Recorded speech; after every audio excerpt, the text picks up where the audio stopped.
One day, while washing an expensive luxury car, she overheard a conversation between the car's owner and another man. But before we continue, let's set the scene. Natasha stood in front of the mirror, adjusting her dress. The lace was delicate and airy, a stark contrast to the heavy weight that had settled in her heart. Today was supposed to be the happiest day of her life, the day she would marry Ethan, the man she loved with all her heart. They had dreamed of a big family, a home filled with children's laughter. Natasha placed her hand on her slightly rounded belly under the wedding dress and smiled.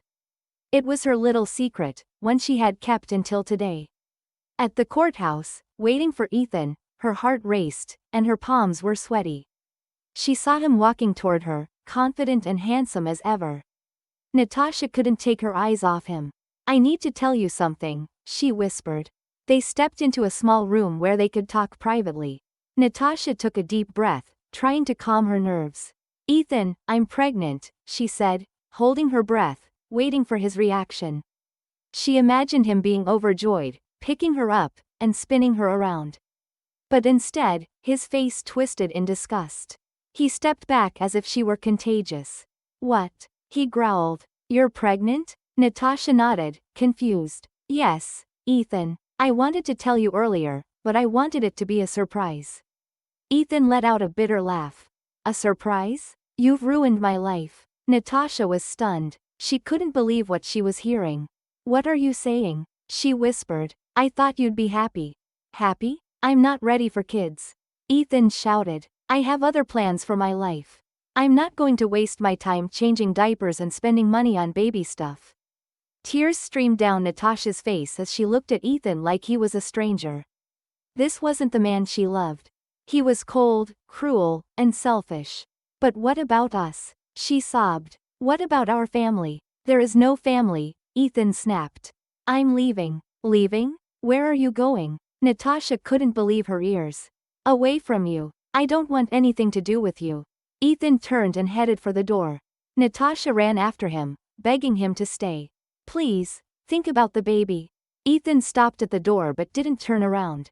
"The baby is your problem.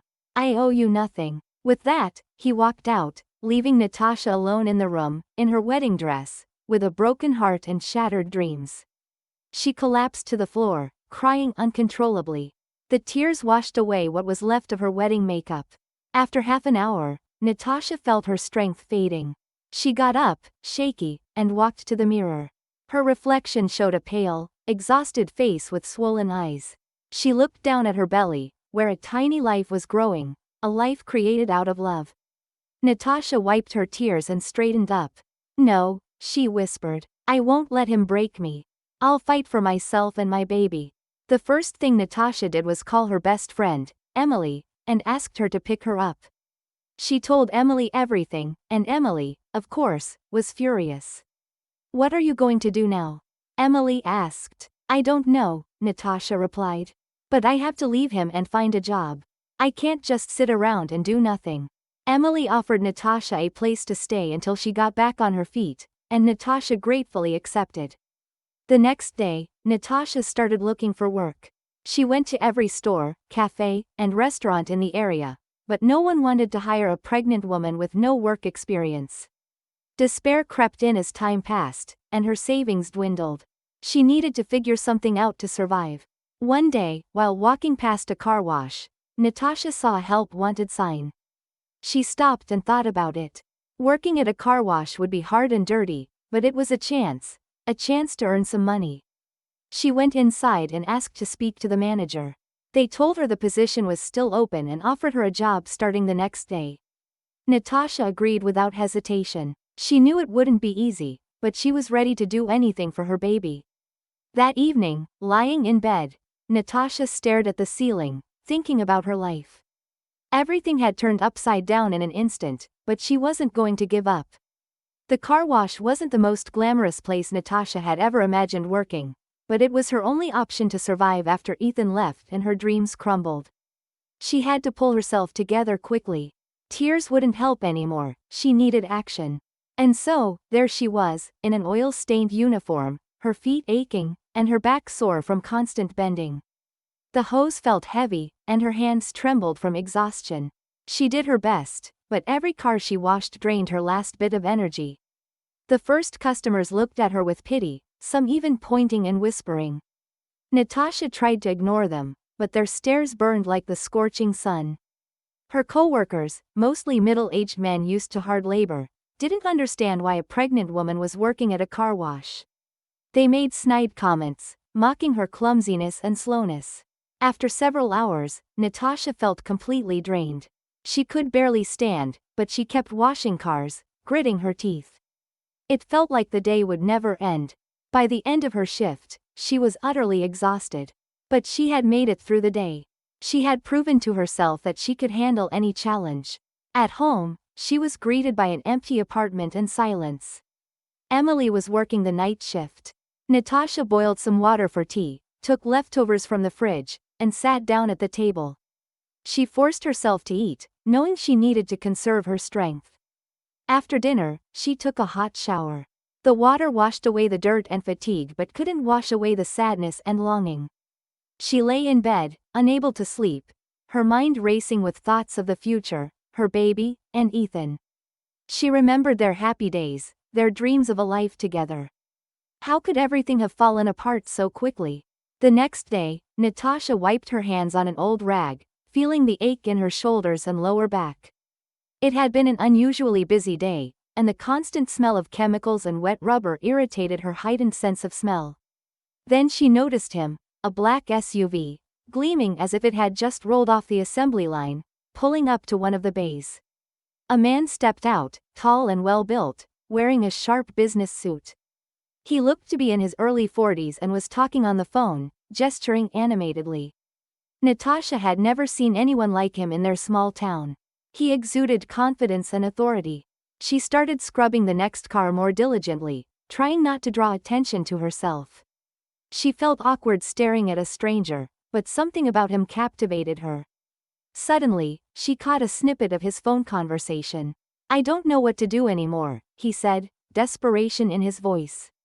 "I've tried every agency, but no one's right. I need to work, not babysit. I can't keep taking time off." Natasha's ears perked up. "Katie," she heard him say. Maybe that was his daughter's name. "I understand," he continued, "but I can't just trust anyone with her. After her mother's death, I need someone who will love her like their own." There was such pain and sincerity in his voice that Natasha couldn't help but feel for him. She imagined a little girl who had lost her mother and a father trying to fill both roles. Her heart ached for them. Natasha stopped working, wiped her hands on her apron, and took a deep breath. "What are you doing, Natasha?" she whispered to herself. She was scared of judgment, scared of failure, but stronger than her fear was the desire to help, to change her life, and to give her child a better future. She took a deep breath and walked over to the man. "Excuse me," she said softly but firmly. The man looked up, startled. "I couldn't help but overhear your conversation," she continued, feeling her cheeks flush. "I'm looking for a nanny for my daughter," the man explained, frowning. "Perhaps I could help," Natasha offered. The man raised an eyebrow skeptically. "And what experience do you have?" Natasha felt her legs go weak. She was terrified of this question.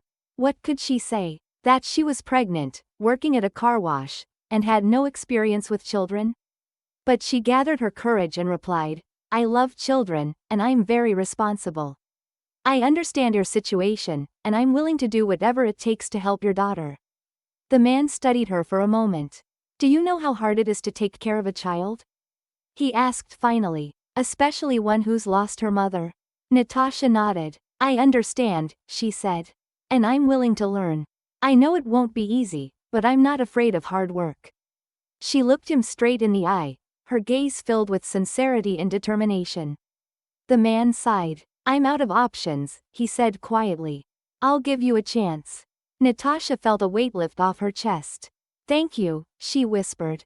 "You won't regret this." The next day, Natasha met the man, whose name was Daniel, at a small cafe on the outskirts of town. They talked for hours, and Daniel offered her a trial day with his daughter, Katie. Natasha agreed, and the next day, she spent the entire day playing with Katie, reading to her, and making her laugh.